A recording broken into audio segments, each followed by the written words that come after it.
Property पे आते हैं। प्रॉपर्टी नंबर 6 की बात करें तो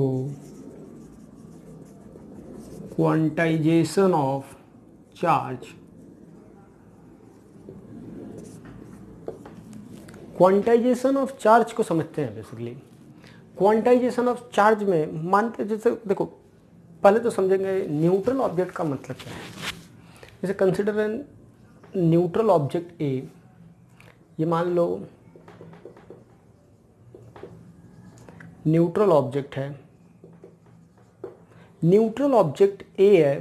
तो इसका मतलब क्या होता है? सबसे पहले तो न्यूट्रल ऑब्जेक्ट जैसे होता है, तो न्यूट्रल ऑब्जेक्ट का मतलब क्या होता है? तो न्यूट्रल ऑब्जेक्ट का मतलब हम लोग तो बेसिकली जानते ही हैं। देखो कोई भी ऑब्जेक्ट है, जैसे कॉपी पेन कुछ भी है, तो सारे ऑब्जेक्ट को अभी भी हम लोगों ने बोला कि दुनिया के सारे मैटर क्या हैं? एटम्स मॉलिक्यूल से बने हैं। और सारे एटम किससे बने हैं? सारे एटम बने होंगे इलेक्ट्रॉन प्रोटॉन न्यूट्रॉन से। इलेक्ट्रॉन प्रोटॉन न्यूट्रॉन तो अल्टीमेट पार्टिकल सारे एटम का है ही है। तो यानी सबके पास इलेक्ट्रॉन है ही है, प्रोटॉन है ही है। तो सबके पास इलेक्ट्रॉन प्रोटॉन है, तो इसका मतलब न्यूट्रल होने का मतलब ये एकदम से नहीं कि उसके पास चार्ज नहीं है। हाँ चार्ज तो है, बस न्यूट्रल का मतलब होता है नंबर ऑफ इलेक्ट्रॉन, मतलब नंबर ऑफ इलेक्ट्रॉन और नेगेटिव चार्ज।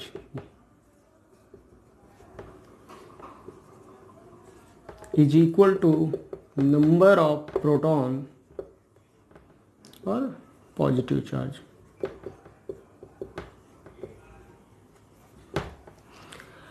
जितने इलेक्ट्रॉन्स होंगे उतने number of electrons is equal to number of protons, तभी तो बोला जाएगा न्यूट्रल।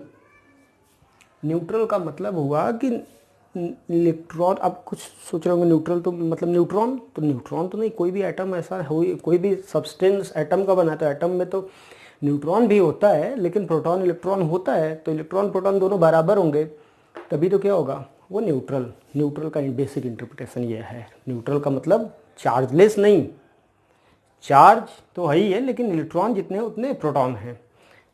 ठीक है। अब जैसे एक बात सोचना, आप लोग मानते हैं हम लोग, जैसे मान लो दो न्यूट्रल ऑब्जेक्ट लो, ए और बी, दोनों कैसे हैं?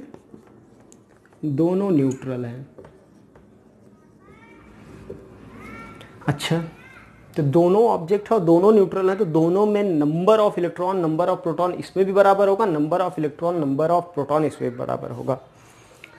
तो जैसे मान लो एक एग्जांपल के लिए, इसमें 2 करोड़ इलेक्ट्रॉन है तो 2 करोड़ प्रोटॉन भी होंगे, इसमें 3 करोड़ इलेक्ट्रॉन है तो 3 करोड़ प्रोटॉन भी होंगे, तो दोनों बराबर है। यहाँ भी नंबर ऑफ इलेक्ट्रॉन प्रोटॉन बराबर है, यहाँ भी। अब एक बात आप बताओ, जैसे मतलब किसी भी एटम की बात करते हैं, जैसे सोडियम एटम में कितने इलेक्ट्रॉन होते हैं? तो सोडियम एटम में 11 इलेक्ट्रॉन होते हैं, मैग्नीशियम में 12। कभी ऐसा देखा है क्या कि मैग्नीशियम एटम में 2.7 इलेक्ट्रॉन हो? वो नहीं होता। एटॉमिक स्ट्रक्चर आप लोग पढ़े हैं, तो इलेक्ट्रॉनिक कन्फिग्रेशन में आप लोग जानते हैं कि कभी किसी एटम के पास फ्रैक्शन में नंबर ऑफ इलेक्ट्रॉन हो ही नहीं सकता। जब भी होगा एक इंटीजर में होगा, 10 इलेक्ट्रॉन, 15 इलेक्ट्रॉन, 16 इलेक्ट्रॉन।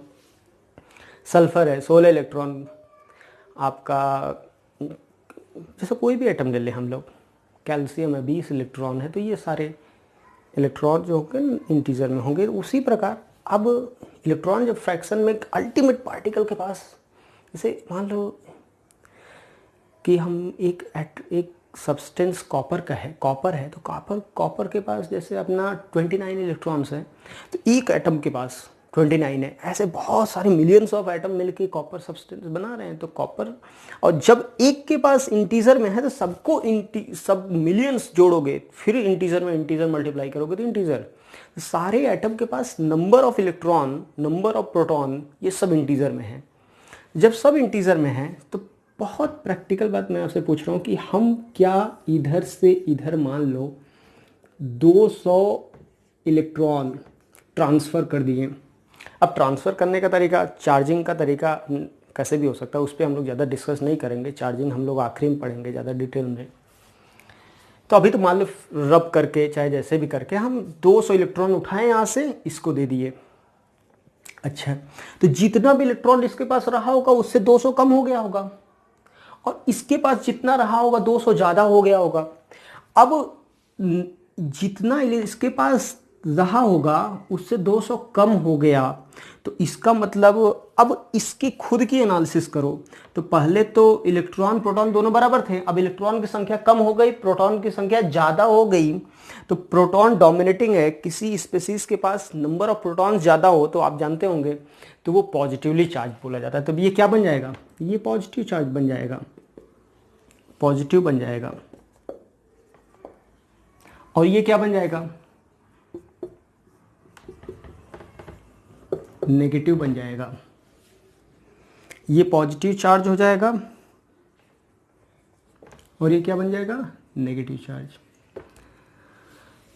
मैं आपसे पूछूं कि इस पे कितना चार्ज आ जाएगा, तो एक इलेक्ट्रॉन अगर जाता तो 1.6 इंटू 10⁻⁻19 कूलम का चार्ज चला गया, यानी ट्रांसफर हो गया ना।